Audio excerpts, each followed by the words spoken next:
Good morning, ladies and gentlemen. Hope you enjoyed your long weekend. Happy Monday, Mr. Brock coming at you. Ready for e-learning week 2. Again, hope number one priority is make sure you are staying healthy, make sure you are staying safe, taking care of yourself and your family. I know we're all a little more used to this e-learning thing than we were last week, but again, give your teachers a break. Make sure you are taking attendance for your second period class, and again, take care of yourself. I'm gonna get right to it today. We're gonna jump into learning target number 4 for our investing unit, and we're gonna talk about investing math. All right, the two things that we're gonna talk about here are rate of return and the rule of 72, which I'll tell you why each of these are important. All right, so first off, the very important thing, the equation for rate of return is total return divided by amount of money invested, that's the original amount, and that equals the rate of return, which is going to be a percent. All right, why is this important? Well, first off, you want to know what your money did for you. All right, you want to know what your money's doing. All right, look at this question here. Even if your rate of return was positive, why can this still be a bad thing? All right, because when you're deciding between two investments, you obviously would want the rate of return that is higher. If one investment was a 5% rate of return, that's still good. You still made 5% of your money. But the other investment was a 25% rate of return.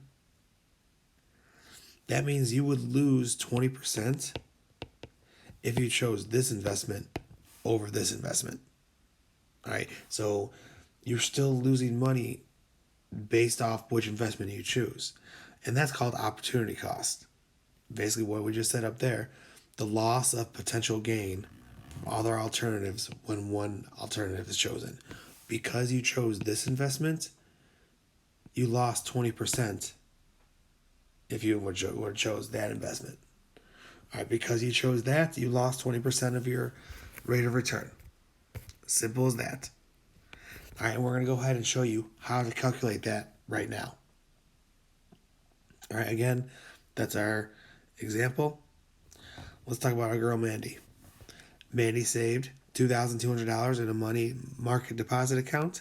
After 1 year, she has a return of $110. What is her rate of return? So, total return, 110.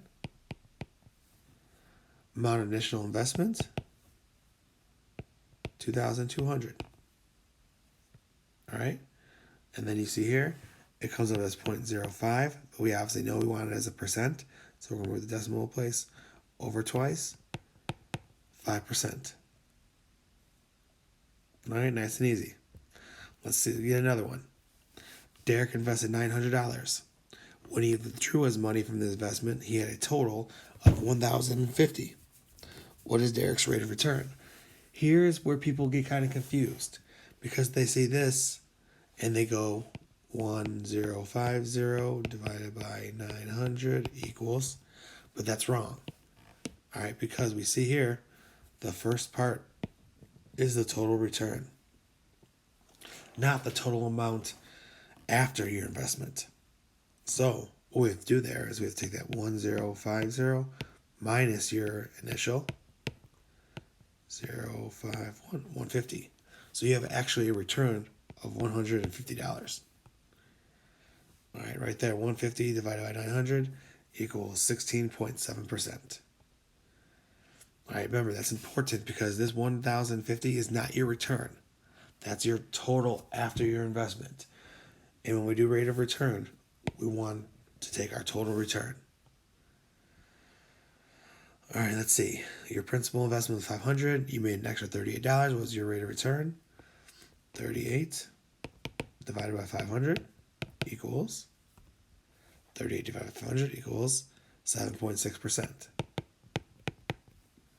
Obviously, you just throw it into your calculator and you'll be fine.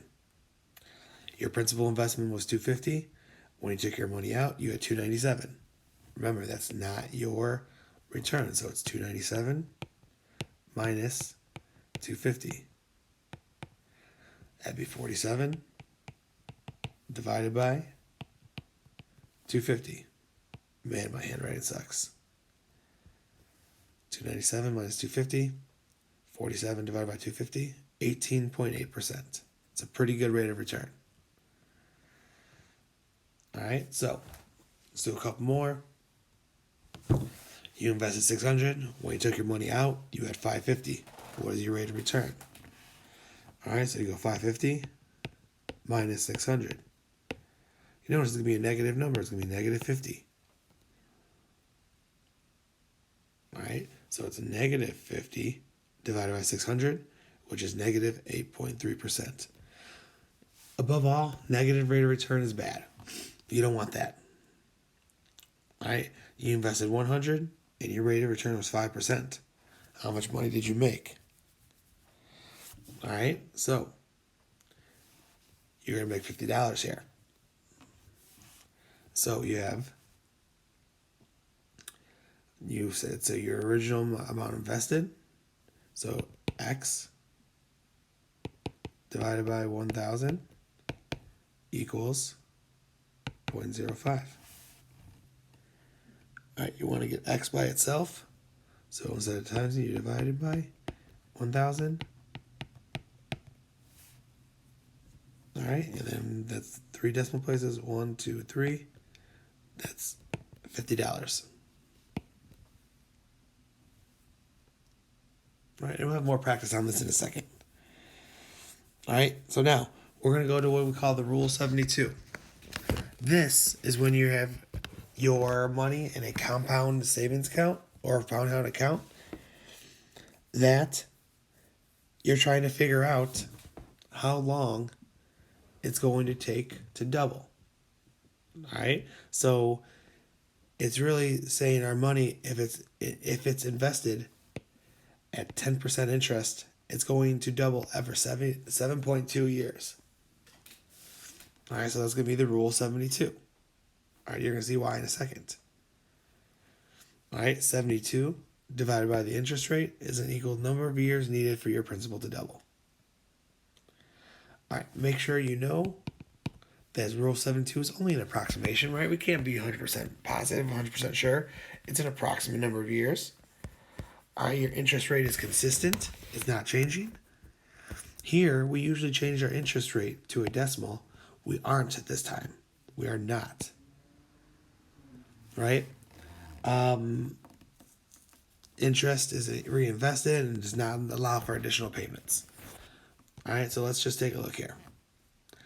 And this is our equation right here again. If you need to find the interest rate, that is X, so it's 72 divided by number of years. If you need to find number of years, that would be X, it'd be 72 divided by interest rate. Nice and simple. All right, Doug invested $2,500 into CD, earning 6.5%. How long will it take Doug's investment to double? We don't care about how much he spent. We don't. We care about his interest rate. All right, so we're going to take 72 divided by 6.5%. And it's going to take us 11 years. All right, so basically saying, if Doug is 21 when he does this, he has $2,500. When he is 32, he'll have $5,000. When he is 43, he'll have $10,000. When he is 54, $20,000. So on and so forth. All right. It's also used to figure out how long it's going to take for your credit card debt to double. Jessica had a balance of $2,200 on her credit card with 18% interest rate. And don't worry, trust me, you'll know why these interest rates are so high in credit cards in the next unit. If Jessica chooses to not make any payments, does not receive any late charges, how long will it take for her balance, their card to double? So again, we're not worried about this. We don't care about that. All we're learning about is how long it takes to double. So it takes 72 divided by 18. And in 4 years, that's going to double. So again, let's say she's 22 and she has a credit card debt of 2,200. In 4 years, that's going to be 4,200. And in 4 years, 30, that's going to be 8,400. That's going to double.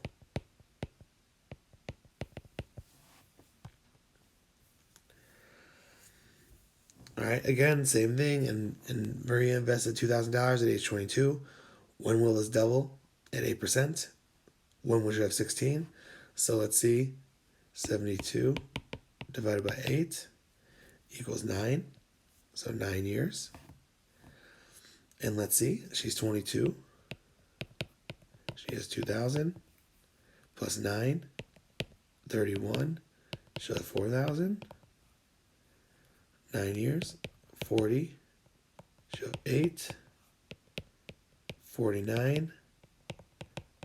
She'll have 16. You see, every 9 years.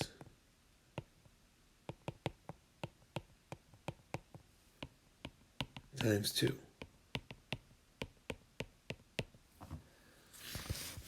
All right. Sam has 50,000 worth of debt. When will this double? Assuming it has a 32% interest rate. All right, so we have 72 divided by 32. That's going to equal 2.25 years, or 2 years and 3 months.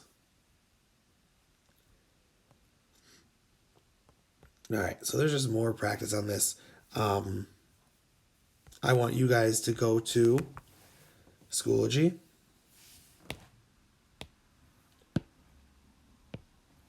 And you are going to go to, well, first off, what I'm going to do, I haven't put it in here yet, but I'm going to put e-learning.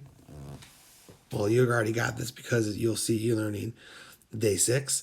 All the old files are in here for e-learning week 1. All the old files, if you want that.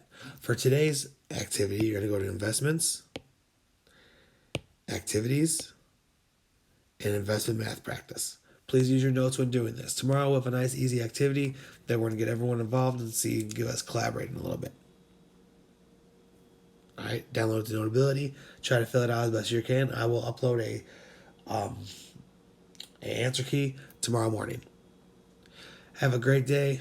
Enjoy your life. Make sure you keep